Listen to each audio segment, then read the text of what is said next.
of parties must be free and genuine. Consent is said free when it is not caused by influence, fraud. இதெல்லாமே பண்ணால் என்ன mistakes, இதெல்லாம் பண்ணோம்னா என்னது, அது ஒரு கன்சிஸ்டண்ட்டாக பார்ட்டிஸ்க்கு என்ன செய்வாங்க, கரெக்டான முறையில் புரிய வைப்பாங்க. சரியா?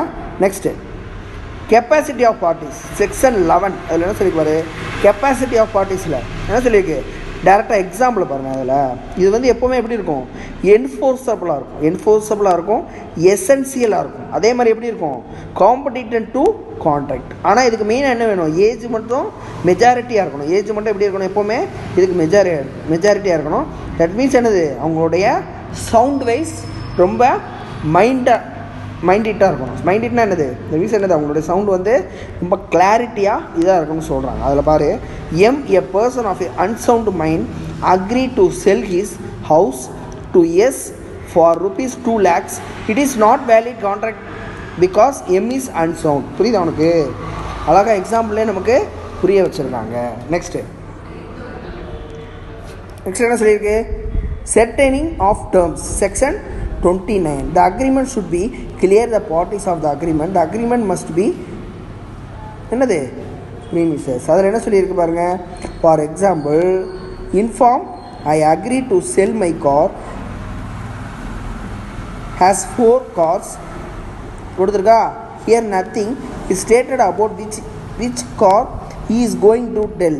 There is no clarity of terms. என்ன சொல்கிறாங்க இதில், இப்போ கரெக்டாக இதில் எத்தனை கார் இருக்குது, மொத்தம் 5 கார் இருக்குது, 6 கார் இருக்கா. இதில் என்ன செய்கிறாங்க, ஏதாவது ஒரு 4 கார் என்ன செய்கிறாங்க, சரியான முறையில் ப்ராசஸ் ஆகும் அப்படின்னு சொல்கிறாங்க. அதில் எந்த நாட்காலங்கிறது வந்து நம்ம செய்யாது, கிளியராக டேர்ம்ஸ் படி நமக்கு தெரியாது. அதை வந்து இதில் கரெக்டான முறையில் பேஸ் பண்ணி பார்க்கணும். Not clear of void. The agreement should be such that it should be capable of being enforced by law. Certain agreement have been expressly declared illegal or void by the law.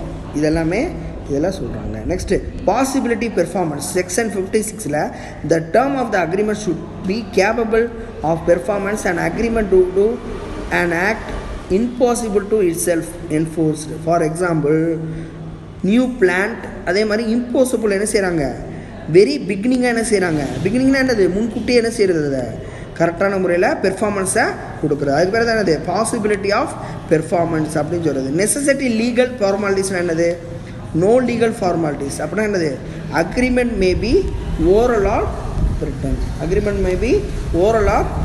Agreement என்ன செய்வாங்க, ஓரலாகவும் சொல்லிக்கிறாங்க, ரிட்டனாகவும் செய்வாங்க. ஆனால் என்னதான் இருந்தாலும் ரிட்டனாக வாங்குறது தான் ரொம்ப ரொம்ப சாத்தியபூர்வமாக நடக்கும். Written is must comply with the necessary legal formalities, stamping, registration, attestation என்னது, ஸ்டாம்பிங் என்னது, ஸ்டாம்ப் போட்டு என்ன செய்வாங்க, அதில் கையெழுத்து, அந்த ஸ்டாம்பிங் மேலே என்ன செய்வாங்க, கையெழுத்து வாங்குவாங்க. நெக்ஸ்ட் என்ன செய்வாங்க, ரிஜிஸ்ட்ரேஷன்னா ரிஜிஸ்டர் பண்ணுறது, கரெக்டான முறையில் நேம் கரெக்டான முறையில் ப்ராசஸ் பண்ணி அதுக்கப்புறம் என்ன செய்கிறது, அட்டஸ்டேஷன் என்னது, பெரிய பெரிய இடத்துல என்ன செய்வாங்க, அதுக்கு அட்டஸ்டட் வாங்க சொல்லுவாங்க.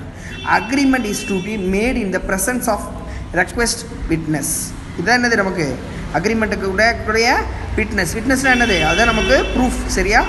Above thing want to fulfill, if not it can be enforced by law. இதெல்லாமே இதில் சொல்கிறாங்க. கிளாசிஃபிகேஷன் ஆஃப் கான்ட்ராக்டில் 3 கான்ட்ராக்ட் இருக்குது. என்னென்னது, வேலிடிட்டி, ஃபார்மேஷன், பெர்ஃபார்மன்ஸ். வேலிடிட்டியில் என்ன சொல்கிறாங்க, valid contract, valid contract, illegal contract, unenforceable contract. Formation என்ன சொல்கிறாங்க, express contract, implied contract, quasi contract, tacit contract. இதில் பெர்ஃபார்மன்ஸில் என்ன சொல்கிறாங்க, executive contract, executory contract, unilateral contract, bilateral contract. இதெல்லாமே இதை சொல்கிறாங்க. இதில் ஒன்றா நம்ம என்ன செய்கிறோம், டீட்டெயிலாக பார்க்க போகிறோம். இப்போ பாருங்கள், வேலிட் கான்ட்ராக்ட்னா என்னது, வேலிட் கான்ட்ராக்ட் எக்ஸாம்பிளோடு கொடுத்துருப்பாரு. And agreement which fulfil all the essential prescribed by law on the basis of its creation. For example, S offer to sell his car for ₹2 lakhs to agrees to buy it, it is valid contract. என்ன செய்கிறது, இது கரெக்டான முறையில் என்ன செய்வாங்க, அவங்களுக்குள்ள வேலிடாக என்ன செய்வாங்க, எசென்சியலாக செல் பண்ணிக்கிடுவாங்க. சரியா? அதுக்கு பேர் என்னது, வேலிட் கான்ட்ராக்ட். voidable contract என்னது? an agreement which is enforceable by law at the option of one or more parties. அதில் என்ன சார் நான் எக்ஸாம்பிள் கொடுத்துருப்பாரு. a promise to sell his car B rupees 2000 his consent is obtained by use of force. the contract is voidable at the option of A. என்ன செய்கிறாங்க? ஏபியில் வந்து என்ன செய்கிறாங்க? யாருக்கு கரெக்டான முறையில் வாய்டபுள் கான்ட்ராக்ட் வந்து கொடுக்கலாம் அப்படிங்கிறத வந்து அவங்களுக்குள்ளே சூஸ் பண்ணி வச்சுருப்பாங்க. சரியா? அதை பேஸ் பண்ணி தான் என்ன செய்வாங்க? கரெக்டான முறையில் கொடுப்பாங்க. நெக்ஸ்ட்டு